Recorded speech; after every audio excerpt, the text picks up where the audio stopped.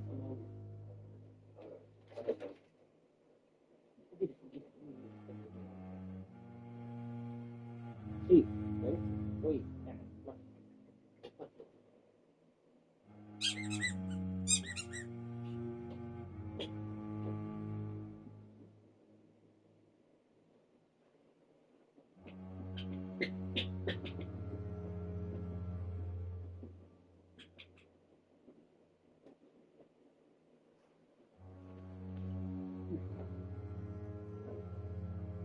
Bye.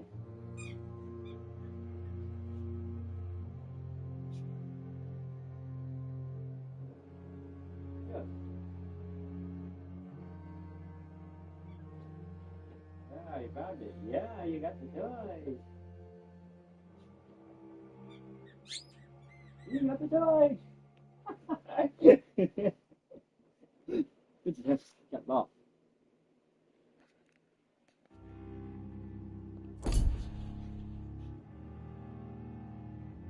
Some of the staff were not especially welcoming. I suspect they're not accustomed to dealing with patients of such social standing.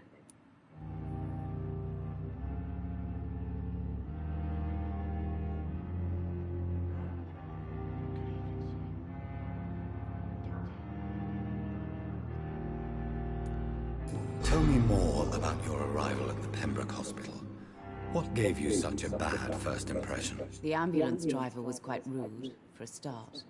And that nurse, Miss Hawkins, seems to have quite a dubious attitude. What do you mean? She managed to secure a bed for my son despite the epidemic. It was a relief, but it wasn't cheap.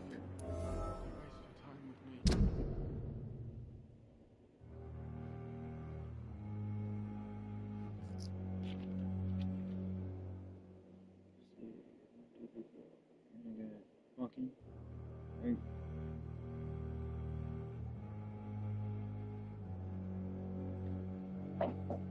We're done.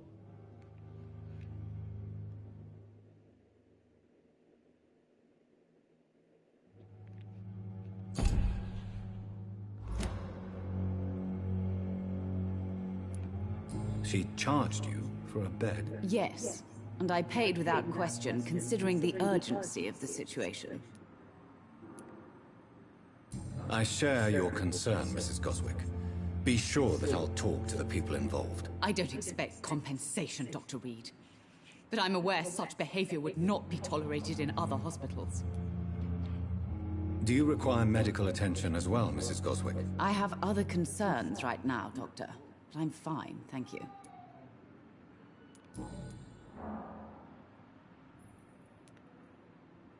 Tell me more. The ambulance driver... What do you mean? She managed...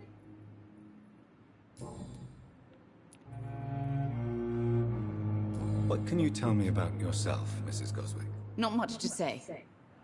Just take care of my Mortimer and I'll cover all the expenses. That's all that matters.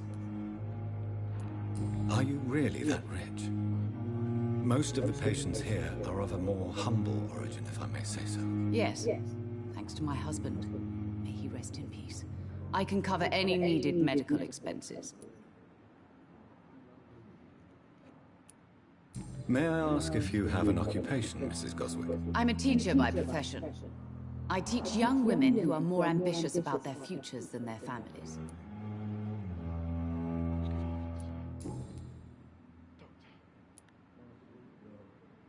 Got one hint.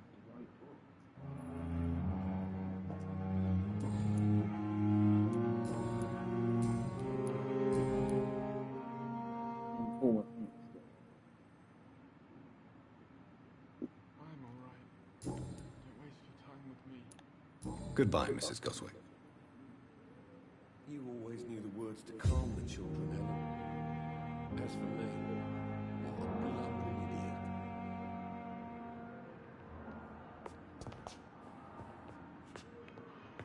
Good evening, Mr. Goswick. How are you? I'm okay.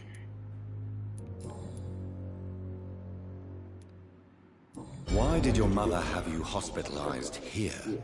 She seems convinced this is a bad hospital. My mother just wants the best for me. She won't rest while I'm here. She'd go all the way to hell and back to help me. Pembroke Hospital may look unorthodox, but rest assured you're in good hands here. It's not me you have to convince, Dr. Reed. It's my mother. Is your mother bothering you? As your doctor, I can ask her to leave you alone if you would prefer. That's tempting, Doctor. But you have no idea what my mother is capable of. She would tie herself to my bed if you asked her to leave.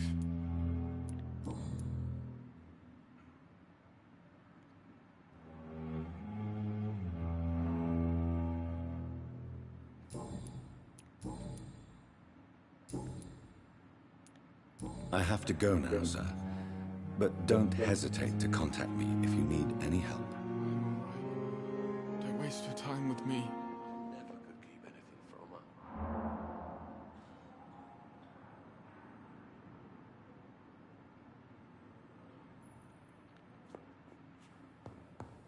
I will not let you down, my boy. Come now, we can handle this.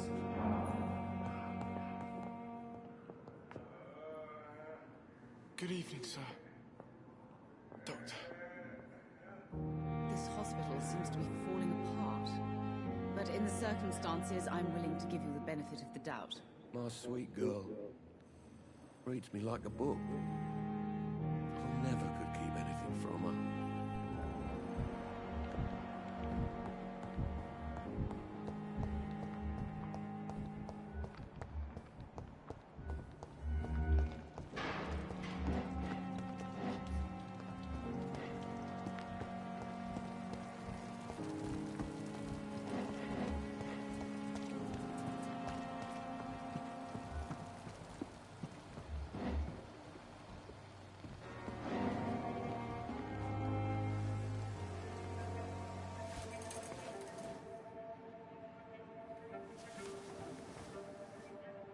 How can I be sure I'll not find your unconscious body in the house again?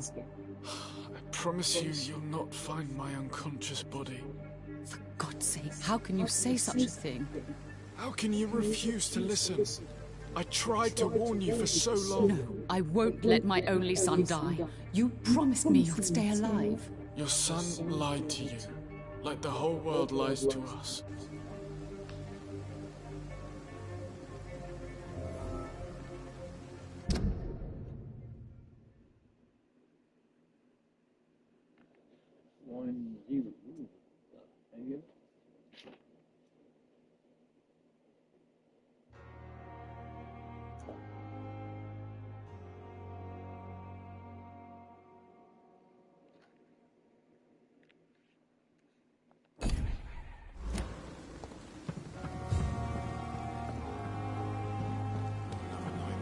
Battalion of Pembroke.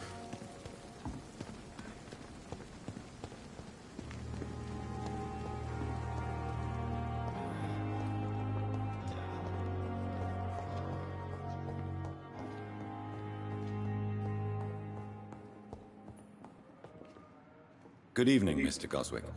How are you? I'm okay.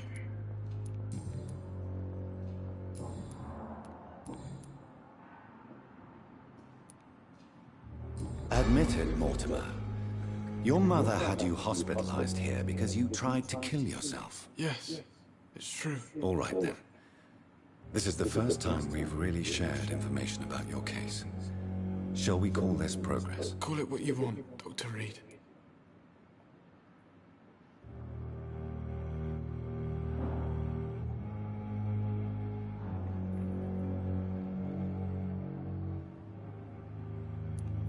You can trust me. I won't report you to the authorities. My one and only concern is your health. I guess I should thank you then. Can I help you in any way, Mr. Goswick? I wrote a letter for my mother. She was supposed to read it after my death. But I suppose she doesn't have to read it now. I see. And is this letter still near the place where you tried to take your own life? Yes. And I don't want anyone reading my last words. I mean, I'm still here. If you bring me back that letter, then perhaps we'll talk.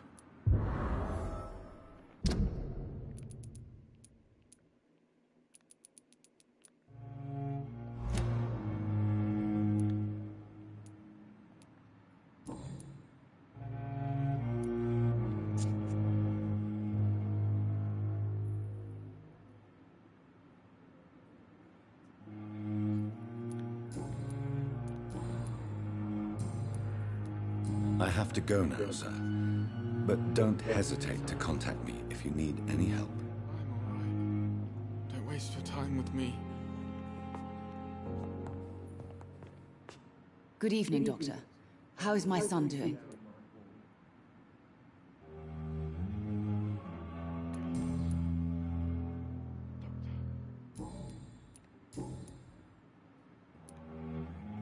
Your son wished to die, Beatrice. Why did you hide such crucial information? Are you not aware suicide is a crime? Mortimer could be thrown in jail. I can't let that happen. I won't. I understand you fear the legal consequences,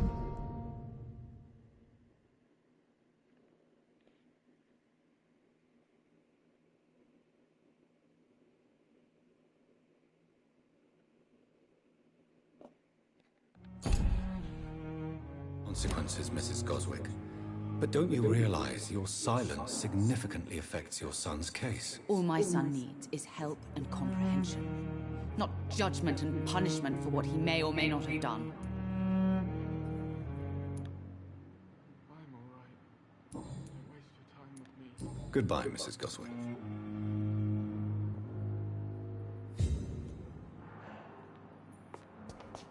I will not let you down, my boy.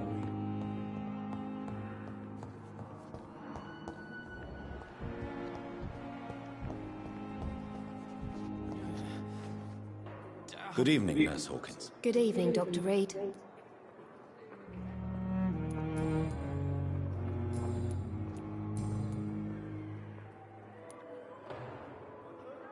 Milton cheats patients out of their money at this hospital, Pippa.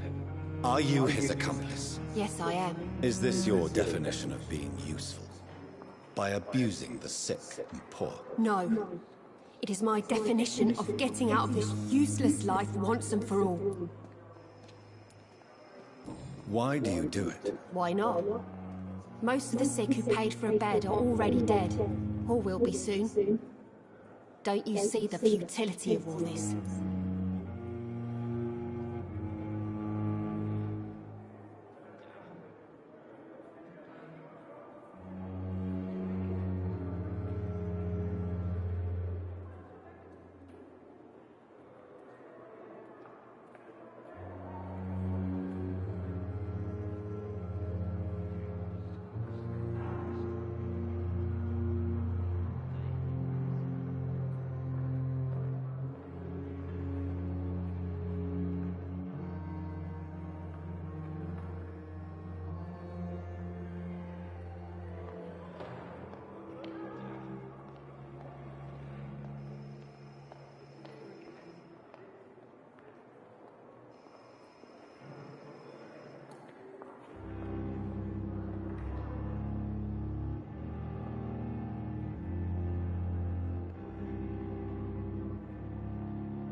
How can you be affected by the misery around you, and be so heartless at the same time? Which is the real you, Nurse Hawkins? I could ask you the same question, Dr. Reed. Are you more real when you lie to a dying patient, or when you grant him useless medication? Whose idea was it? What difference does it make? We did it together, and I'm guilty as charged. Answer my question. It was my idea first, even though Milton would say it was his, to protect me.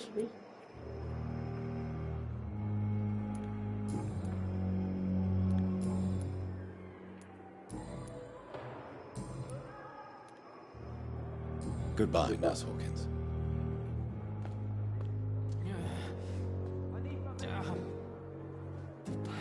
So many deaths. And what of my own life?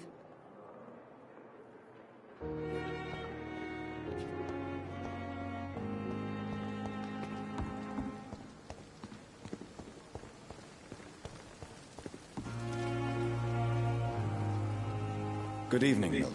Good evening, Doctor. Still trying to save lives?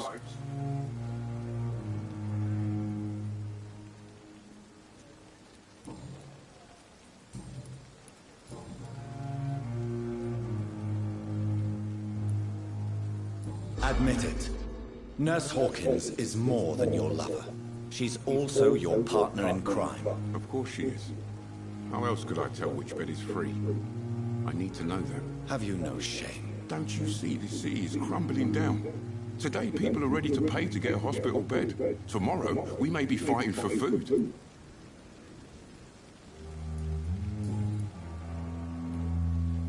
Goodbye, Milton.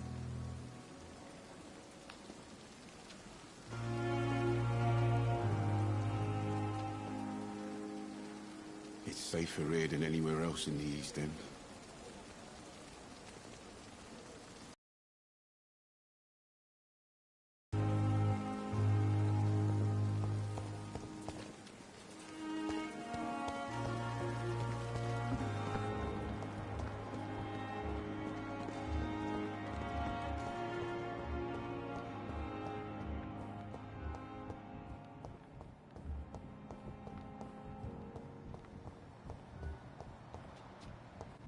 Thelma Howcroft said she was being watched by vampire hunters. Where are they hiding? I should investigate.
You don't mind if I search your pockets, do you, sir?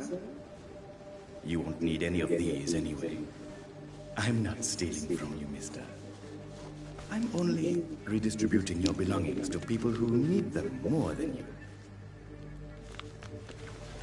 You see, no one has claimed your body, sir, so it would be such a shame to bury you with your valuables. I will not forget you, sir, and I thank you for your generous donation.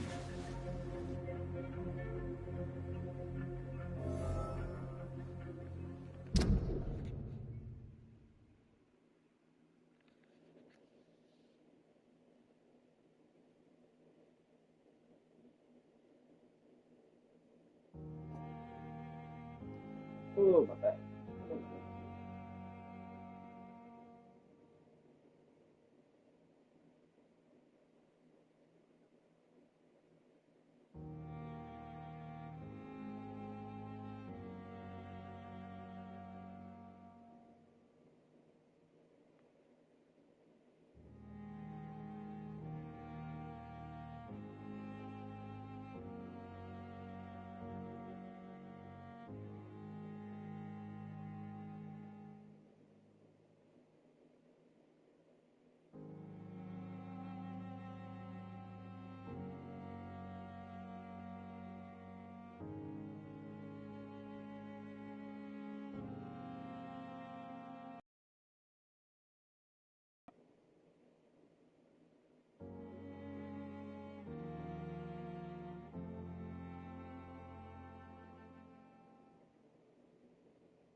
talk to this guy first, and then I'll do this thing.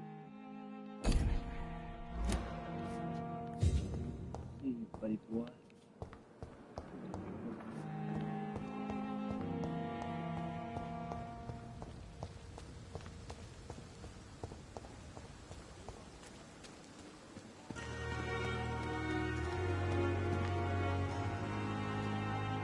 Good evening, Dr. Reed. Such a pleasure to see you again.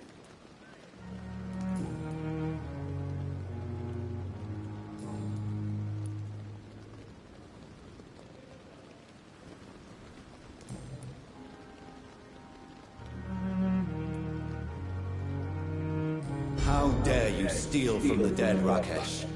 Is that what your pawnbrokers is really about? These people are dead, sir. What they possessed could be useful for the living. And I'm sure they would agree if they could speak.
You should show respect for the dead. What about their loved ones who may treasure these items you sell? The bodies I watch over are the unwanted and undesired, sir. I would never deprive anyone of their family artifacts.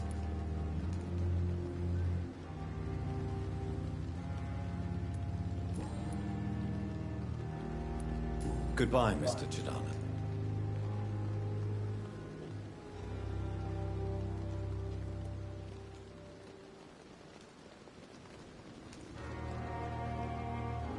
I'm sorry that these sad and faded walls are all I have to offer as a final resting place. This is a poor hospital.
I have this thirst for blood. This is despicable. What the hell is that?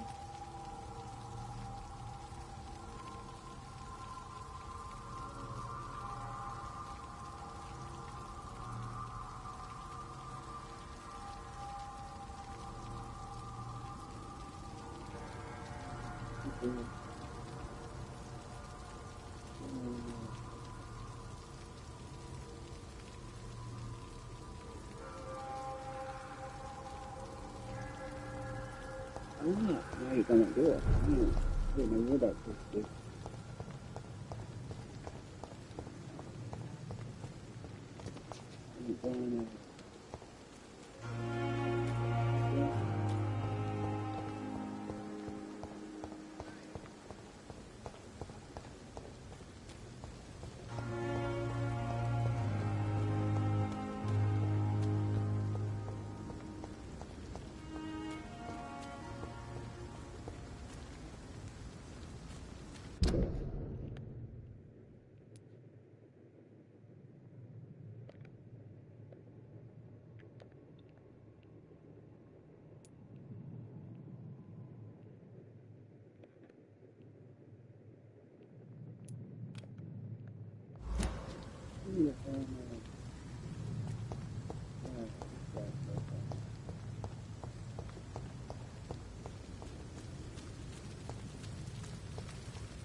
Here you go, one of our new recruits heard about a predator with female vampire hiding in the Pembroke Hospital. Wait, if it's her first name, Belmont, your mission is clearly go there. This activity, something silly, then report back about this and we'll see where you be taken.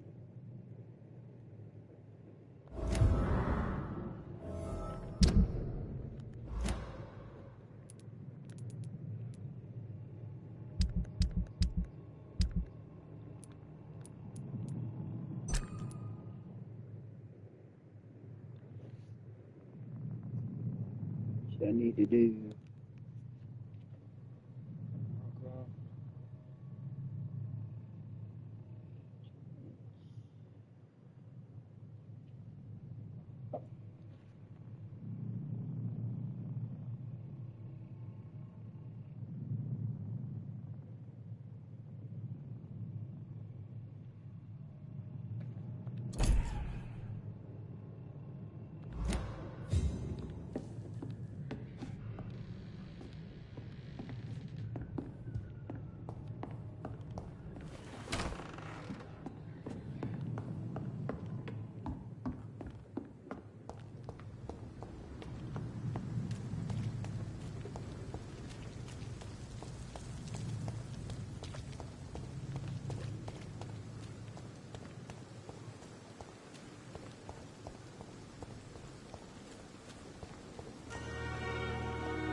Disgust on every street. Daily routine.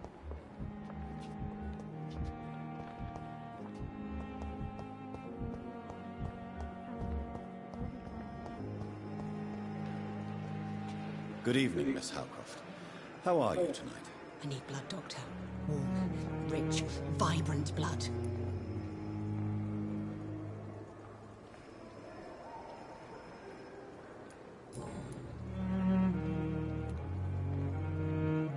Tell me, Thelma, what do you really know about vampires? I saw one and he saw me. I watched him hunt and kill. I saw his terrible wounds heal as his victim died. And then I knew I was saved. You mean you actually saw a vampire?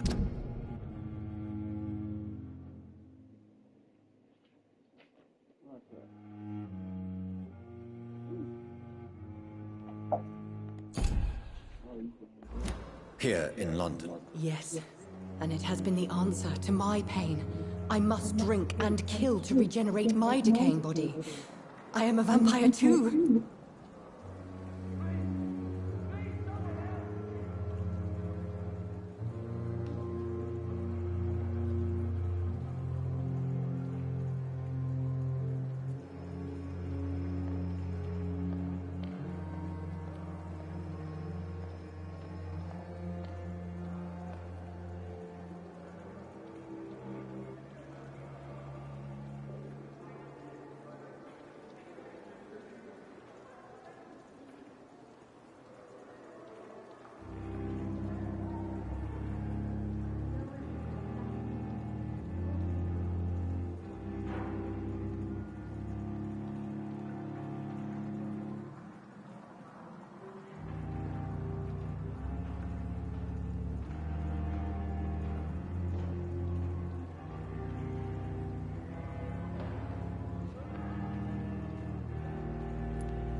You have no idea what problems your claim could cause if heard by the wrong people, Miss Howcroft.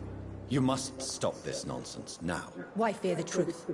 Strange things live in the dark, Dr. Reed. Strange and ancient beings that were here before this island even had a name.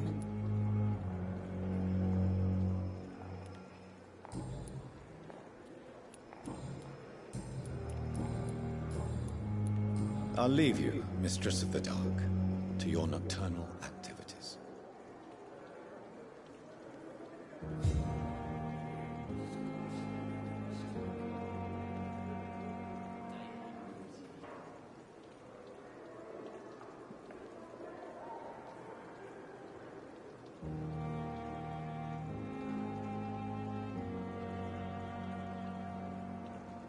Let me go do together, right?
Irish. You know what you were doing?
Stupid bitch!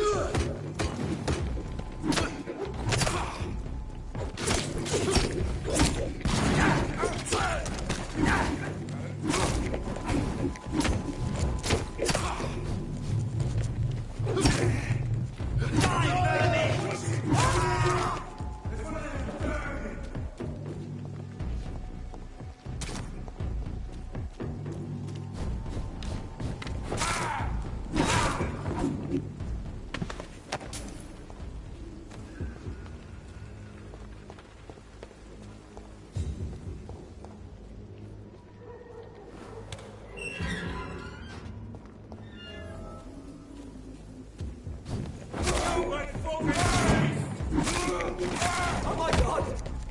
Don't take it back!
Good evening, Miss Howcroft. How are you tonight? I need blood, Doctor. Warm.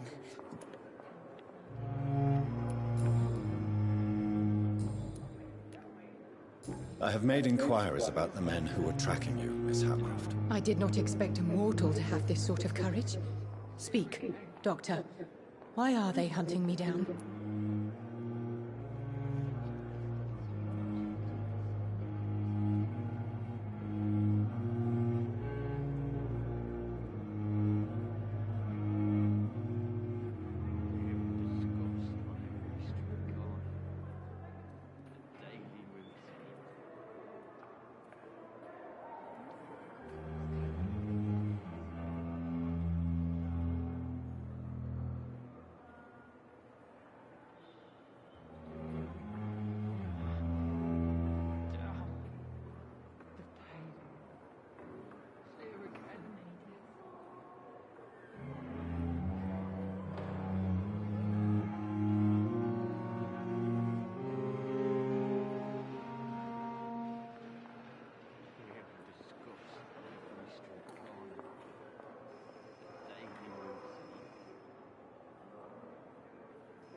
There is no hunt, and nobody is searching for you.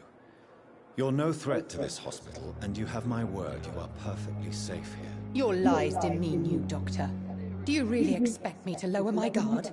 I know exactly who I am, and what I am dealing with.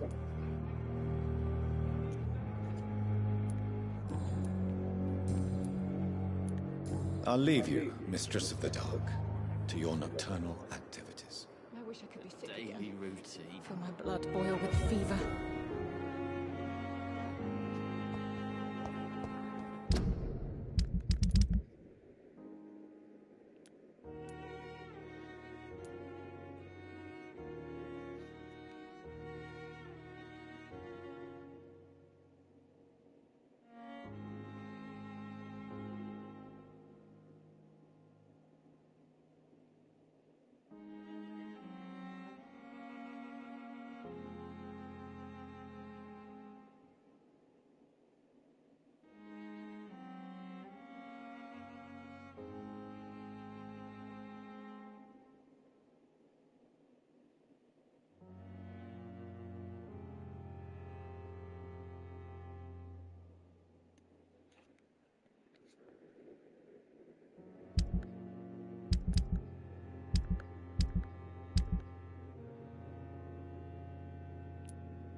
giant one.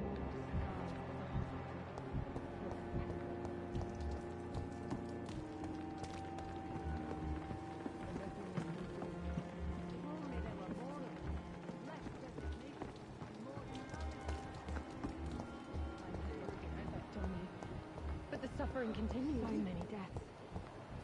A lot of my own life. It's locked. Fear and disgust on every street corner. The daily routine.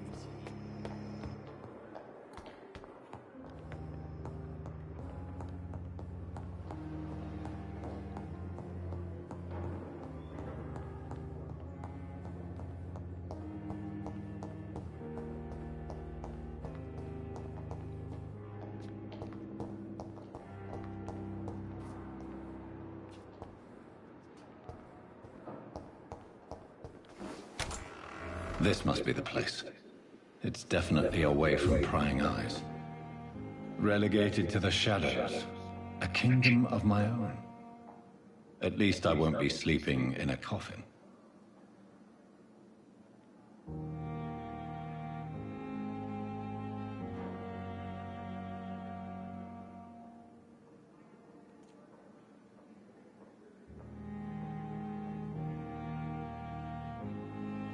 I'm sure I need to go back.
The flower's dying. It needs water.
William Bishop's blood is much more unstable than human blood and shows extensive mutations. But this is not what happened to me. I must keep on searching. The sun is about to rise. I can feel it. I'll continue tomorrow night. I have so much time now.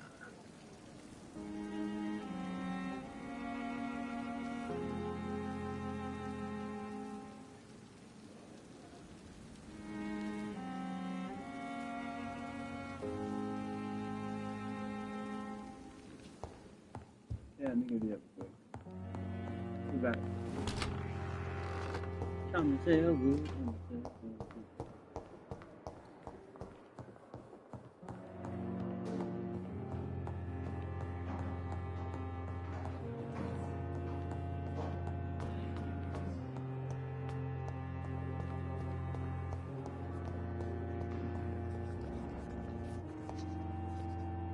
Good evening, Mr. Elwood. Evening, Dr. Reed.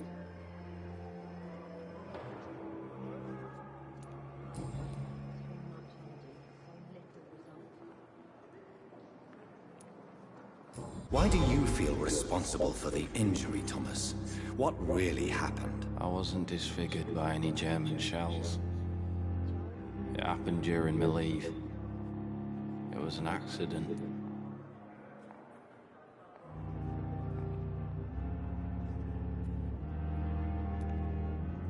Why lie about it? Come on. It's one thing to come back disfigured by the Germans, and it's another to get injured in an accident that could have happened to anybody.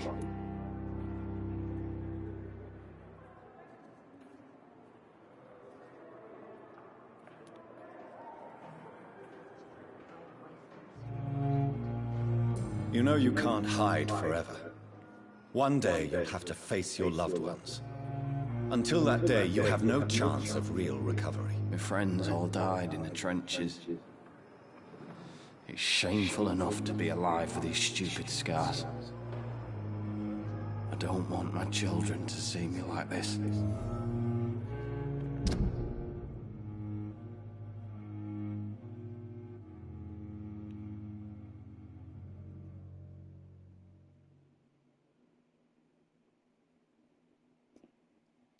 Good.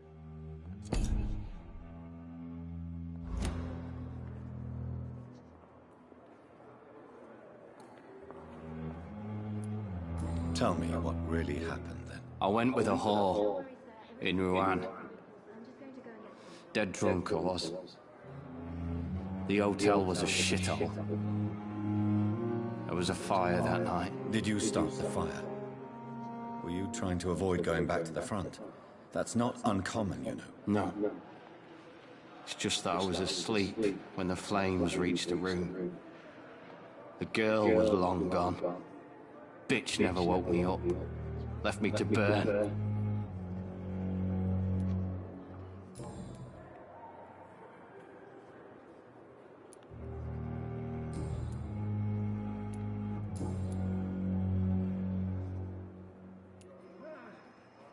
You told me before you don't want your children to see you like this. Do you have any other family? My sister Agatha has raised me nippers since their mother died. Don't want them to look at me like this.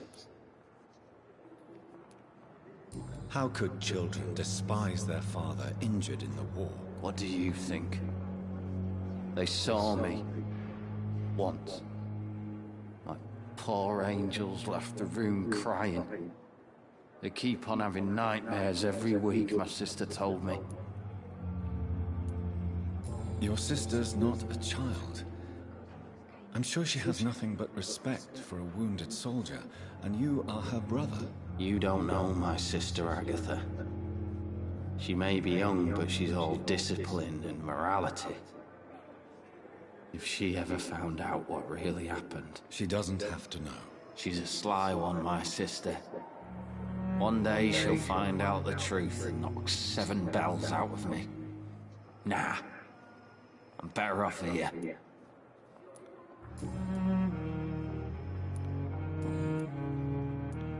Goodbye for now, Mr. Elwood. Damn. The giant morgue disguised as a hospital. It's here again. Nowadays.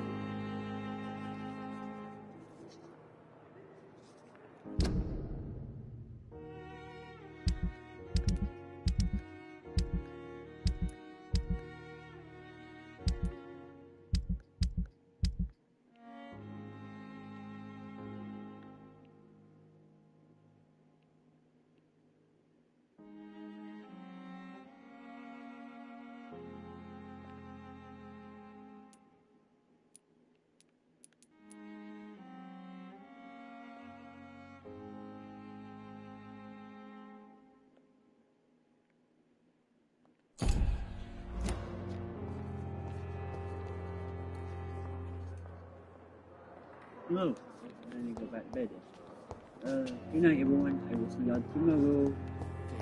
See y'all tomorrow. Good bed. Good night everyone. See y'all tomorrow. Good night, boss man. Good bed. Good bed. Good bed. Good night everyone.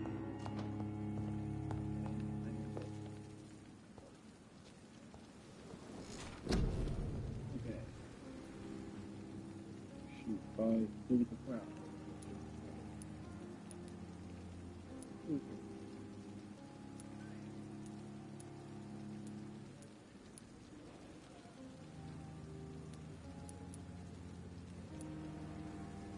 Hey, it's the crowd.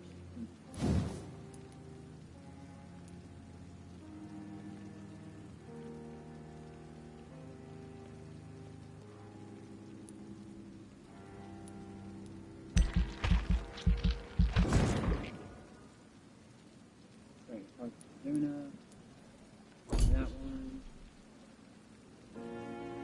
by condition.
If I'm to stay here until my research is complete, I'd better learn to...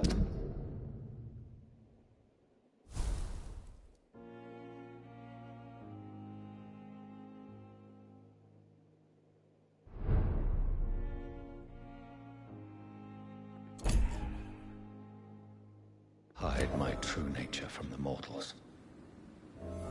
But what about my thirst for blood?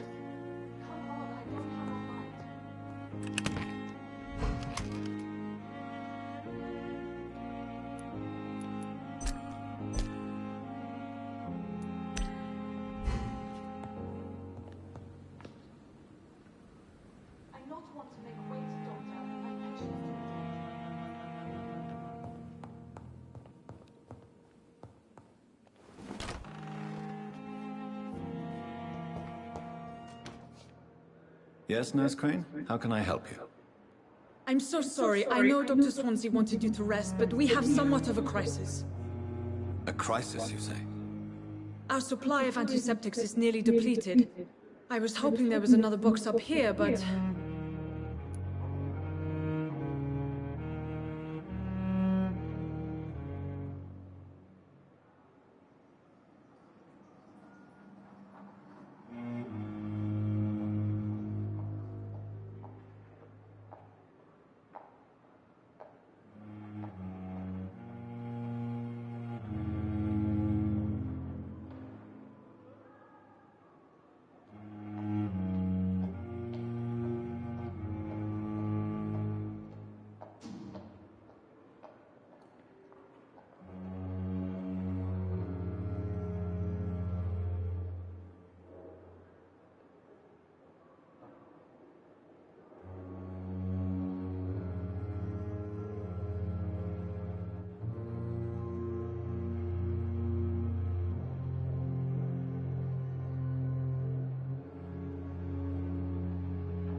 Sorry, there's nothing here.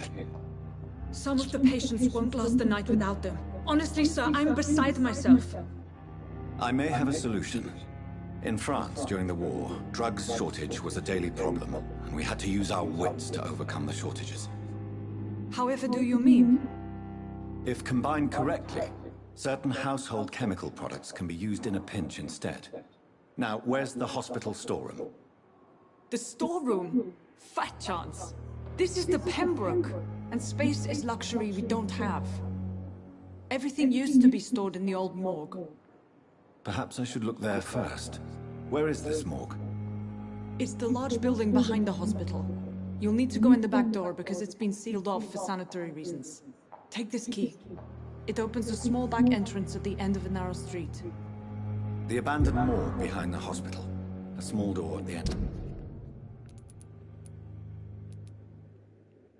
narrow street. On my way then. Thank you, nurse.